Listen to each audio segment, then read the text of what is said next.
ऐसा है जी कि हम भारतीयों को गणतंत्र दिवस पे बड़ा नाज है। हम बहुत अपने आप को गौरव महसूस करते हैं इस पर्व के लिए। मेरी अवस्था लगभग 80 साल के करीब है। मैं बचपन से देखता आ रहा हूँ गणतंत्र दिवस। बचपन में मुझे याद है जब दूरदर्शन नहीं था तो हम लोग सुबह सुबह तैयार हो करके आकाशवाणी से लाइव टेलीकास्ट सुना करते थे और बड़े एकाग्रता से बैठ करके पूरा परिवार जो है वो सुनता था। समय ने धीरे धीरे करवट ली, टेलीविजन आ गया, फिर दूरदर्शन पे हम लोग देखने लगे। पहले श्वेत शाम दूरदर्शन आया, उसके बाद धीरे धीरे रंगीन आ गया टेलीविजन, उस पे हम लोग देखते थे। तो रंगीन में देख करके फुल ड्रेस रिहर्सल बड़ा आनंद आता था और हम लोग सब बड़ा एकाग्र मन से बैठ करके सब सुना करते थे। पूरा परिवार सुनता था। गली मोहल्ले जैसे रामायण काल में गली मोहल्ले सन्नाटा हो जाता था, उसी प्रकार गणतंत्र दिवस को भी लोग घरों में बैठ करके सब परिवार जो है गणतंत्र दिवस का आनंद लेते थे।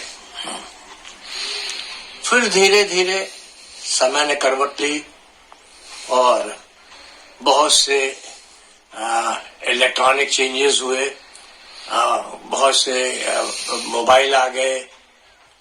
इसके अलावा वहां पे मैं तो दिल्ली में रहा हूँ 20 साल नौकरी के उद्योग भवनों में, जहाँ पे पड़ोस में जो है ये पूरी यात्रा निकलती थी, रिहर्सल होते थे, मैं अक्सर देखा करता था।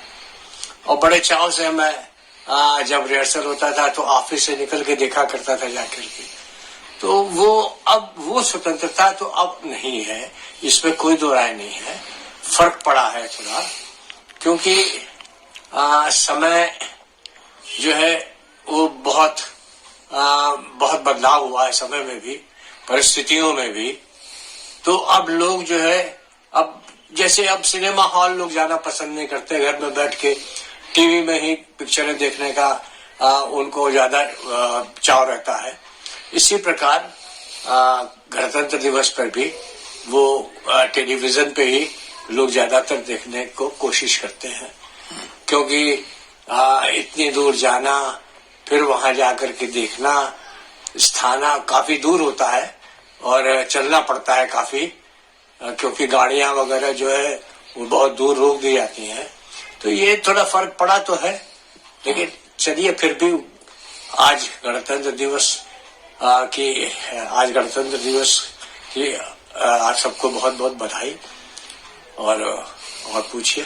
इसमें क्योंकि आधुनिकीकरण बहुत तेजी से बढ़ रहा है, आजकल बच्चों के हाथ में मोबाइल है और जो आपने जैसा बताया अपने स्मरण में कि पूरा परिवार एक साथ बैठ के देखता था, आज तो जब हम परिवार में बैठते हैं तो हर व्यक्ति के हाथ में मोबाइल होता है और हर व्यक्ति सिर्फ अपने पसंद के टीवी देखता है। एक साथ बैठ करके परेड देखने वाली जो स्थिति और तस्वीरें देखी नहीं जाती थी, वो तो कहीं विलुप्त सी होती दिखाई नहीं दे रही। बिल्कुल इसमें कोई दो राय नहीं है। आपका अनुमान बिल्कुल सही है और ये मैं समझता हूँ ये बच्चों का दोष नहीं है, ये माता पिता का ज्यादा दोष है, क्योंकि माता पिता बच्चों को संस्कार देते हैं। पहले मुझे याद था कोई भी शुभ कार्य होता था तो माता पिता अपने बच्चों को शिक्षा देते थे, बैठो सब सुनो क्या कह रहे हैं बड़े लोग, पूजा पाठ हो रहा है, क्या हो रहा है। लेकिन अब ये बात नहीं है, अब बच्चे न तो सुनते हैं और न माता पिता ये कोशिश करते हैं कि बच्चों को जो है प्रेरित करें इस बात के लिए कि नहीं, गणतंत्र दिवस का आपको देखना चाहिए, गणतंत्र दिवस का महत्व उनको समझाना चाहिए, तब जाकर के बच्चों को थोड़ा शौक लगेगा। इसलिए बच्चे तो अब अपने अपने पसंद का ही मोबाइल लेकर के बैठे रहते हैं। यही खाली गणतंत्र दिवस नहीं, यही शिक्षा में भी है, पढ़ाई में भी है। वो पढ़ाई में भी उतना ध्यान नहीं देते जितना मोबाइल पे ध्यान देते हैं। तो ये थोड़ा फर्क तो पड़ा है, लेकिन इसके लिए माता पिता को भी थोड़ा सतर्क होना चाहिए। देखिए, इसमें कई तरह के परिवर्तन आए हैं।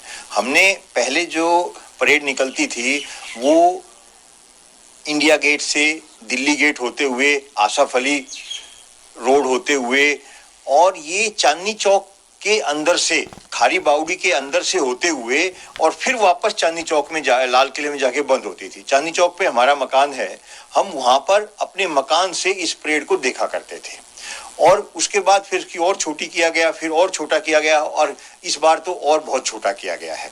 इसमें जो मैं महत्वपूर्ण जानकारी देना चाहूंगा वो ये देना चाहूंगा, एक स्वतंत्रता सेनानी थे, ये महाशय सदाराम जी का चित्र है, ये इसमें महाशय सदाराम जी हैं, ये मैं हूं, बहुत पहले का चित्र है।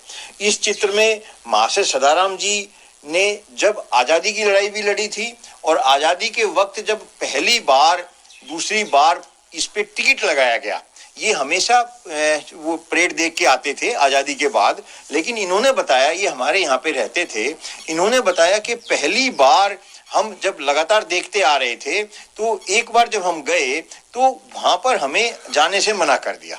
तो हमने कहा कि भाई क्यों मना कर रहे हो? तो उन्होंने कहा कि इसको टिकट लगता है। तो हमें बड़ा आश्चर्य हुआ और उन्होंने बताया कि हमने उनसे काफी बहस की कि हमने इस देश की स्वतंत्रता लड़ाई लड़के स्वतंत्रता हासिल की है, इसीलिए की है कि हम स्वतंत्रता की परेड देखने के लिए टिकट लगेगा।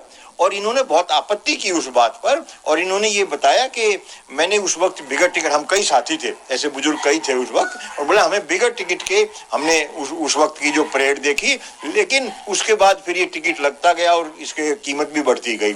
जहां तक बात है परिवर्तन की, तो उसमें बहुत परिवर्तन आया है। हमारे साथ अखिल राणा युवा है, तो ये ज्यादा बता सकता है कि इसमें आज की स्थिति में क्या परिवर्तन आया है।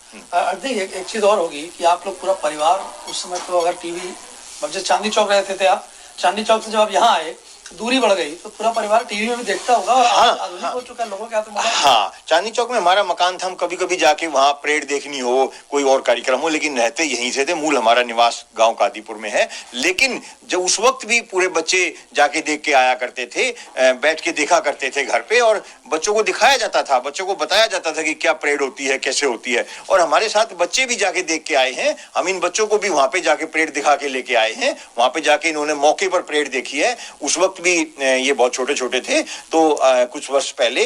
तो अभी जो है वो बहुत अंतर इसलिए आ गया है कि आधुनिकीकरण का जमाना हो गया है, समय का बहुत अभाव हो गया है, और कोई भी व्यक्ति आजकल जो सामाजिक कार्य हैं, जो देश हित के कार्य हैं, उस पर कम से कम ध्यान दिया जाता है।